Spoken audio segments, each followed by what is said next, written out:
Hey everyone, welcome back to our channel. In today's video, we will start new chapter of class 9, that is chapter number 7, triangles. Class 9 के लिए triangles topic नया नहीं है, आप previous classes में भी पढ़ चुके हो, आपको बेसिक डेफिनेशन इसकी आती है और साथ ही कुछ थ्योरम्स और इनकी जो प्रॉपर्टीज़ होती हैं वो हम पहले अर्लियर क्लासेस में पढ़ चुके हैं। बट फिर भी थोड़ा सा बेसिक से शुरू करते हैं। ट्राइंगल्स से हम क्या समझते हैं, जैसे मान लीजिए कोई भी हमारे पास 3 लाइन्स हैं, ठीक है, 1, 2 एंड 3, ठीक है। तो 3 एक्चुअल में इंटरसेक्टिंग लाइन्स हैं। इंटरसेक्टिंग मीन्स कट करती हैं, ठीक है। तो हमारे पास देखिए ये फिगर बनेगा, ठीक है। इसको हम नेमिंग कर सकते हैं A, B, C और ये हमारे पास क्या थी, 3 इंटरसेक्टिंग लाइन्स, ठीक है। अब ट्राइंगल्स, ट्राई का मतलब क्या होता है, 3, ठीक है। तो हमारे पास ट्राइंगल में क्या होता है, 3 तो हमारे पास एंगल्स होते हैं, 3 साइड्स होती हैं, 3 वर्टिसेस होते हैं, ठीक है। अब यहाँ पर एंगल्स कौन कौन से हैं, angle A, angle B and angle C। 3 sides, side AB, BC and CA, okay. 3 vertices कौन से हमारे, this one, A, B and C, ठीक है। तो हमारे पास ट्राइंगल में 3 एंगल्स, 3 साइड्स एंड 3 वर्टिसेस होते हैं, ठीक है। अब ये तो था बेसिक। अब आता है हमारे पास कॉन्ग्रुएंस ऑफ ट्राइंगल्स। कॉन्ग्रुएंस का मतलब क्या है, जैसे मान लीजिए हमारे पास 1 रुपी कॉइन लेते हैं अगर हम, ठीक है, 1 रुपी कॉइन लेते हैं ऑफ सेम टाइप, ठीक है। तो कभी आप एक पुराना ले लो, एक नया ले लो, तो उनके तो साइज़ में डिफरेंस हो जाएगा। सेम साइज़ ही अगर आप 1 रुपी कॉइन लेते हो, 2 कॉइन्स लेते हो अगर आप, ठीक है, और अगर आप उनके ऊपर एक के ऊपर एक रख देते हो तो वो ओवरलैप कर जाएं इस तरीके से कि अगर आप देखो तो आपको वो एक ही कॉइन नज़र आए, ठीक है। That is congruency. जैसे कि मान लीजिए हम कोई भी एक सर्कल ड्रॉ करते हैं किसी रेडियस का, ठीक है, और हम सेम रेडियस का एक और सर्कल ड्रॉ कर लेते हैं, और अगर हम इस सर्कल को उठाकर इसके ऊपर रख दें तो इसको पूरा ओवरलैप कर जाए, पूरा कवर कर जाए। आप और भी एग्जांपल ले सकते हो, जैसे आपकी जो NCERT की बुक में भी एग्जांपल है आपके पास।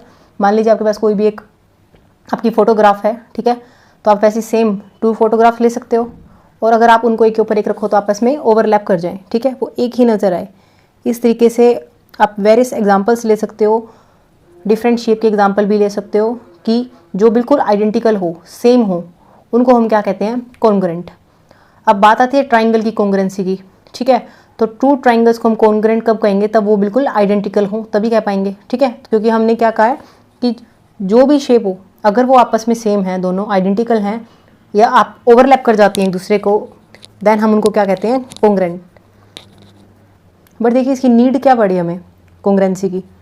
जैसे ये भी आपके NCERT का एग्जांपल है कि जो हमारे पास आइस क्यूब की ट्रे होती है, ठीक है, तो एक जैसी क्यूब्स बनाने के लिए आप नोटिस करते हो उसमें जितने भी हमारे पास ब्लॉक्स होते हैं वो सब सेम होते हैं, ठीक है। तो वो एक्चुअल में कॉन्ग्रुएंट हैं एक दूसरे के, ठीक है। तो हमें कभी भी एक जैसे सेम ऑब्जेक्ट्स बनाने हो तो कॉन्ग्रुएंसी यूज़ होती है, ठीक है। तो इसका यूज़ ये है। अब बात करते हैं कॉन्ग्रुएंस ऑफ ट्राइंगल्स। हमें कैसे पता लगेगा कि 2 ट्राइंगल्स कॉन्ग्रुएंट है या नहीं है। जैसे मान लीजिए एक तो ट्राइंगल ये है और एक ट्राइंगल ये है, क्या ये दोनों कॉन्ग्रुएंट है। देखो ये तो फिगर ऐसी है कि हमें साफ दिखाई दे रहा है, एक छोटा एक बड़ा है, ठीक है ना। ये एज इट इज़ के ऊपर नहीं रखा जा सकता, ठीक है ना। तो जो डायमेंशंस है वो दोनों की सेम नहीं है तो ये कॉन्ग्रुएंट नहीं है, ठीक है। बट ये हमें आइडिया लग रहा है, कुछ इस टाइप का फिगर दे रखा हो मान लीजिए, जहाँ हमें आइडिया ना लग पाए ये कॉन्ग्रुएंट है या नहीं है, तो हम कैसे पता लगाएंगे, ठीक है। तो उसके लिए हमारे पास कुछ कॉन्ग्रुएंसीज के रूल हैं। जैसे फर्स्ट रूल जो है एक्चुअल में एक्सियम है, वो हमारे पास क्या है, SAS कॉन्ग्रुएंसी। तो SAS क्राइटेरिया की हेल्प से हम फाइंड आउट कर सकते हैं कि जो ट्राइंगल्स हैं वो कॉन्ग्रुएंट है या नहीं है। कि एक्सियम करने से पहले एक छोटी सी डेफिनेशन हो रहा है, वो भी हम कवर अप कर लेते हैं। जैसे मान लीजिए हमारे पास ये 2 ट्राइंगल्स हैं, ठीक है, तो जो P है, हम कॉन्ग्रुएंसी की बात कर रहे थे, तो जो हमारे पास PQ साइड है वो हमारी कवर कर सकती है किसको, AB को, ठीक है। वाइस वर्सा भी है यहाँ।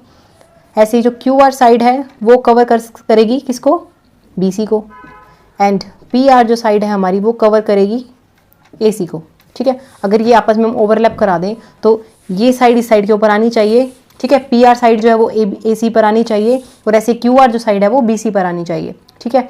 साथ ही जो इनके वर्टेक्स हैं वो भी एक दूसरे के ऊपर आनी चाहिए, मतलब 1-1 कोरेस्पोंडेंस होना चाहिए। उसका आप कैसे लिख सकते हो, ऐसे, ठीक है।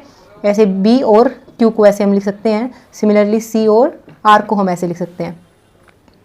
अगर ऐसा हो जाता है तब हम कैसे लिखेंगे कि दो ट्राइंगल्स आपस में कॉन्ग्रुएंट है, कि triangle A B C is congruent to triangle P Q R. ठीक है, इसको हम ऐसे राइट डाउन कर सकते हैं। इसको हम ऐसे कभी भी नहीं लिखेंगे A B C is congruent to triangle R P Q. ठीक है, ये गलत है और ये ठीक है। ऐसा ये गलत किस लिए है, क्योंकि जो ए है वो पी के साथ कोरस्पोंड कर रहा है, बट हमने यहाँ क्या कर दिया, ए जो है वो आर के साथ कोरस्पोंड कर दिया। ठीक है, ऐसे ही बी जो है वो पी के साथ कोरस्पोंड कर दिया, जबकि बी तो क्यू के साथ कोरस्पोंड कर रहा था। ठीक है, तो आपको ध्यान रखना है जिस तरीके से, जिस वाइज आप क्लॉकवाइज और एंटी क्लॉकवाइज आप लिख रहे हो, सेम दोनों में आपको सेम प्रोसेस फॉलो करना है। ऐसा नहीं है कि यहाँ ए बी सी लिख रहे हो तो यहाँ पर पी आर क्यू लिख दिए आप। ठीक है, ऐसा नहीं लिखना आपको। आप इस तरीके से चल रहे हो तो यहाँ पे इसी तरीके से चलना है। ठीक है, तभी हम कॉन्ग्रुएंसी को प्रूव कर पाएंगे। अब देखिए, मान लीजिए हमारे पास कुछ है ना इस टाइप के ट्रायंगल्स दे रखे होते हैं, जैसे ये हमारा इसके इक्वल दे रखा है। ठीक है, ये हमारा इसके इक्वल दे रखा है, और ये जो एंगल्स हैं मैं इसको थोड़ा अलग से डिनोट कर रही हूँ। ठीक है, ए बी जो है वो पी क्यू के इक्वल है, बी सी जो है वो क्यू आर के इक्वल है, और एंगल बी जो है वो एंगल क्यू के इक्वल है। अगर ऐसा हो, ठीक है, तो हम कैसे प्रूव कर पाएंगे? इसी तरीके से हमारे पास और भी कंडीशन दे रखे होते हैं, कई बार एंगल्स इक्वल दे रखे होते हैं। ठीक है, तो हमसे ये पूछ सकता है कि जो ए सी साइड है और जो पी आर साइड है उनके बारे में आप क्या कह सकते हो, वो इक्वल होंगी या नहीं होंगी। ठीक है, तो कुछ कंडीशंस देगा और हमें पूछ भी सकता है कि जो बाकी बच गई हैं साइड्स या एंगल्स वो आपस में इक्वल होंगे या नहीं होंगे, उनका आपस में क्या रिलेशन होगा। तो उसके लिए हमारे पास क्या है, C P C T. C P C T का मतलब क्या है, corresponding part of congruent triangle. ठीक है, इसका मतलब क्या है कि अगर हमारे पास टू ट्राइंगल्स कॉन्ग्रुएंट हो जाते हैं, मैं आपको कुछ एग्जाम्स बताऊंगी जिसकी हेल्प से हम फाइंड आउट करेंगे कि, या हम प्रूव भी करेंगे कि एंगल्स जो है वो कैसे कॉन्ग्रुएंट हो जाएंगे। बट कॉन्ग्रुएंट होने के बाद अगर हमसे पूछता है कि फर्दर साइड है या एंगल्स उनके बीच में क्या रिलेशन है, तो वो रिलेशन जो है वो इससे डिफाइन होता है, सीपीसीटी से। Corresponding part of congruent triangle means जो कॉन्ग्रुएंट ट्राइंगल्स होते हैं उनके जो कोरेस्पॉन्डिंग पार्ट होते हैं वो हमेशा क्या होते हैं, इक्वल होते हैं। ठीक है, corresponding part of congruent triangles are always equal. जैसे मान लीजिए अब यहाँ पर हमारे पास हमने क्या प्रूव किया है कि ए बी सी जो है ट्राइंगल वो कॉन्ग्रुएंट है ट्राइंगल पी क्यू आर के। तो अगर हमसे रिलेशन पूछे ए सी और पी आर में क्या होगा, तो हम क्या कहेंगे कि ये दोनों भी आपस में इक्वल होंगे। Reason is CPCT. ठीक है, ये हम जब क्वेश्चंस में अप्लाई करेंगे तो आपको और क्लियर हो जाएगा।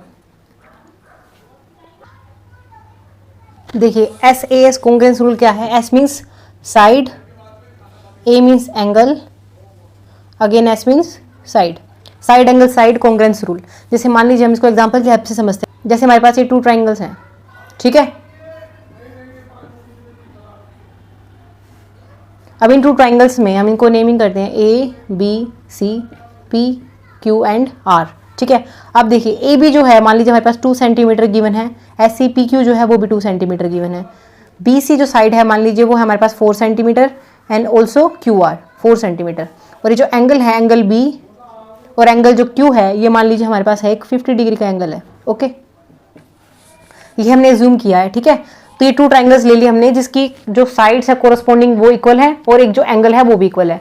तो ये एक साइड देखो ये वाली इक्वल है, एक साइड ये वाली इक्वल है, तो 2 साइड्स इक्वल हो गई, और साथ ही में एक जो एंगल आता है बीच में वो वाला इक्वल है।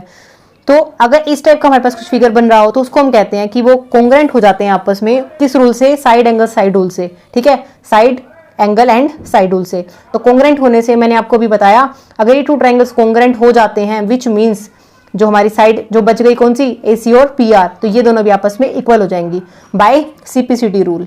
ठीक है, इसको और डिटेल में करेंगे अभी एग्जाम्पल की हेल्प से। बट अभी एस कॉन्ग्रुएंस रूल में क्या है हमारे पास, अगर टू साइड्स और कोरस्पॉन्डिंग एंगल हमारा जो है वो अगर इक्वल हो जाता है, जो एंगल इंक्लूड होता है बीच में वो अगर इक्वल हो जाता है तो हम टू ट्राइंगल्स को कॉन्ग्रुएंट कह सकते हैं। ठीक है, तो हम इसको डेफिनेशन में कैसे लिखेंगे, two triangles are congruent if two sides and the included angle of one triangle are equal to the two sides and the included angle of other triangle।